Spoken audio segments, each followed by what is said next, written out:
I maj, hörni ni, utöver den här Girl in the Machine, så händer också någonting synnerligen spännande som aldrig har hänt förr här.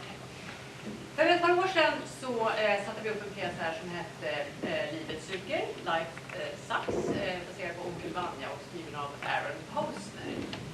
Och den hade jag glädjen att regissera och till vår stora glädje så hörde Aaron av sig här för en tid sedan.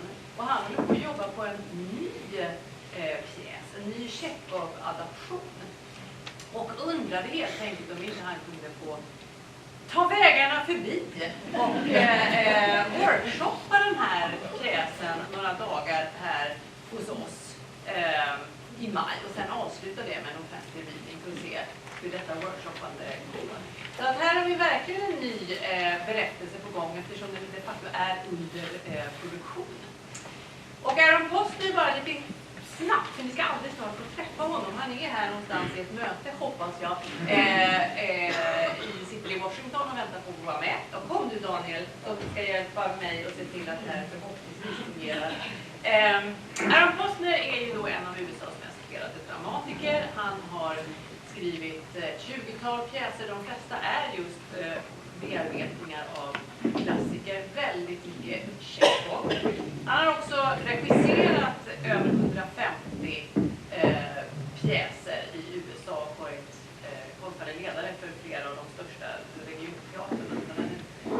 Prominent herre. Och ja, ni ska få träffa honom, hoppas jag. Alldeles strax. Vad tror ni? I can see him. There he is. In my world, here you are. Can you see me? I can. Can you see me? I can see you. Can the audience see Aaron? Yes, no, maybe? No, I have to do something.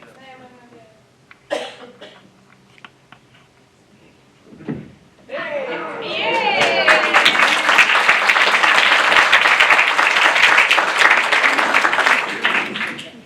So hello again, and thank you so much for joining us.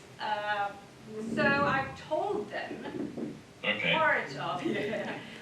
them part of your amazing bio, basically, and also told them that you've done a lot of Chekhov adaptations. And we spoke yesterday a bit, so you kind of, one thing that I found very fascinating was the way you spoke about Chekhov. So could you kindly tell us about why Chekhov? Yes, good question. I guess it's the playground that he created. That as any playwright creates a sort of world around them, there was something. I sort of said when I was first exposed to it, I found Chekhov both incredibly compelling and that it upset me quite a lot. I found it. I felt personally indicted by the characters, I think, and. In the same way that sometimes when you meet a person, you might really like them, but they also can piss you off really badly, or you see yourself reflected in some way, and therefore they're powerful for you. So Chekhov, I feel like, was that way for me, that it was very powerful for me when I was young in a very kind of love-hate relationship. And after doing, and so I didn't start these until much later in my life. I directed some Chekhov one-acts a million years ago. I had spent about 20 years writing plays in what I now think of as my reverent adaptations, where I was adapting novels and short stories, but always sort of very much serving the original author. And so if this story by Dostoevsky or Chaim Potok or whoever it might be, I was sort of being a midwife to bring their novel or short stories to the stage. Sometimes working with the original author, but always trying to serve them as a sort of servant or midwife. At some point, about a little over 10 years ago, I felt the desire to write something that was more personal, that was more something I really wanted to see, and I started thinking about what that might be. And in a conversation that started around Chekhov and around The Seagull, which had been my first of his plays that I had found that I was in love with when I was young, I was in a conversation with a group of actors. I was actually directing a production of Sarah Ruhl's The Clean House. No, not The Clean House, sorry, The Vibrator play. In the next room were the Vibrator. Did you direct that? I directed it at Woolly Mammoth Theater here in Washington, D.C. I directed it. Oh! I didn't know that. Yeah, I directed it at Sibyllegatan. Yes, amazing. Yes. I love that play. In fact, So do while I was working on that play, which has a kind of, the ensemble is very Chekhovian, and I started a conversation about Chekhov with that theater, and that was when I first made a joke to somebody. I was talking about how I loved the seagull and I hated the seagull, and it upset me, and there was lots of things that I wanted to engage with about it, and as a joke I said to somebody, I should write my own adaptation of Seagull. I should call it Stupid Fucking Bird. And a couple days later I thought, maybe I really should write my own adaptation of The Seagull, and I should call it that. And so I started, that's when I first found myself sort of splashing around in Chekhov's world, and found very quickly that the plays really spoke to me, they upset me, there was a lot that I wanted to comment about them. They gave me an opportunity to write things that, because his characters go so deep and are so complicated, they sort of gave me an opportunity to write a lot of things that I felt very strongly. And so that was the beginning of it, which took me from Stupid Fucking Bird through Life Sucks, my adaptation of Three Sisters called No Sisters, in which there are no sisters, and now to The Cherry Torture. Yes, and just to mention, because, and obviously you're not the only one who likes Stupid Fucking Bird, because if I recall correctly, it's been produced more than like 250 times all over the world, and was when, like in 2015, the most produced play in the United States. It was one of them, yeah. And it's with the cherry torture, like you say about the cherry orchard, which is körsbärsträdgården in Swedish, that we hope to see you in May doing a workshop on that. So that leads me to my second question, which is, in the best of worlds, leaving Stockholm, what do you hope that workshop has given you in writing this play? My biggest goal with all of these Chekhov adaptations, and I suppose this is true of anything, but is, I think his genius, his greatest genius, was not, his plots are not that interesting, and it's not that much happens in his plays. He was telling deep, complicated, radical truths about human beings that I think transcend time, and I think all kinds of boundaries. I have tried, to the best of my limited ability, to tell as much truth as I understand about human beings, to sort of match his truth. And whether that, and to the degree that the plays work, is if I'm hitting truths that people really recognize and that can go deep for them.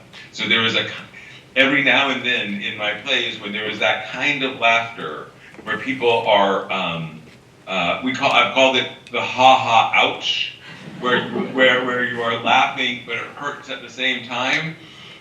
So that's what I'm looking for. And so this would be the first time I've ever done a workshop outside of the United States, and to be working with actors that I don't know in a different country, in a different place, but to be able to say, are these truths resonant? Are these people that you recognize? Does this feel like we are getting at something? Because you can sort of, whether we can name it or not, we recognize falseness, and we recognize whether somebody is doing their best to say real things that matter. So that will, when I leave, I hope to know whether what I'm doing with that play has been able to cross those boundaries and resonate for the actors and hopefully for the audience that we presented for when I'm there in May.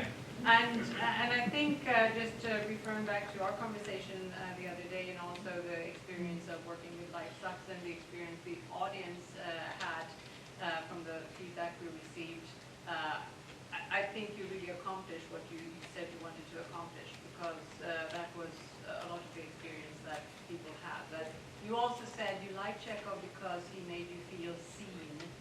Yes. You said the other day, and I think that was a beautiful way to put it. And I think Chekhov and you then make us feel seen.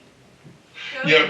writing plays is a very complicated, very expensive form of therapy in some ways, because when you sit in an audience and people all respond in a way to something you wrote and in a way that they recognize it, you then know that you're not alone in that complexity or in that difficulty or in that. You go like, oh, this is resonating, and you feel you feel together with people, which I think is one of the great things about theater overall, is you get to sort of all be broken together or all be connected through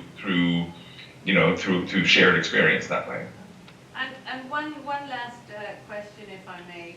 I know that you say, or you said that you are slightly obsessed with amazement. And could you just say something about that? Well,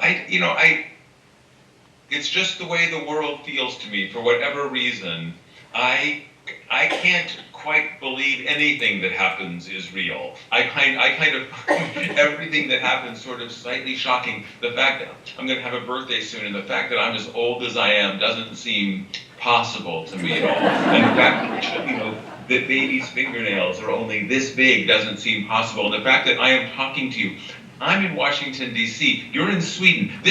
How is that possible? This is absurd. So it was interesting. I was listening to a podcast last night, actually, that a playwright friend of mine sent me about the sort of the value of awe and wonder, and that that it actually is sort of physiologically therapeutic, that it's actually good for you to feel. It opens your emotions up. It connects you with other people. But for whatever reason, like I find everything amazing, and I think that when you can put people in a state of awe and amazement at other human beings, again, it's another way of connecting, and that's why I do this. Oh, I'm so looking forward to meeting you in real life, because I'm a sucker for awe. There's an awe institute in the United States, of course, in the United States, which has this amazing research. And among other things, and I have to say this, sorry, but do you know the reason awe is so powerful? It's because it's the only time that our sympathetic and the parasympathetic nerve that they the vagus nerve, right? Yes. The sympathetic, yes. Yeah. And mostly, one is active and the other one is passive, and they go like this. But when we're in awe, or when we have an orgasm, actually, they are equally active. Wow. Wow. So I will send you off with that, and thank you so much,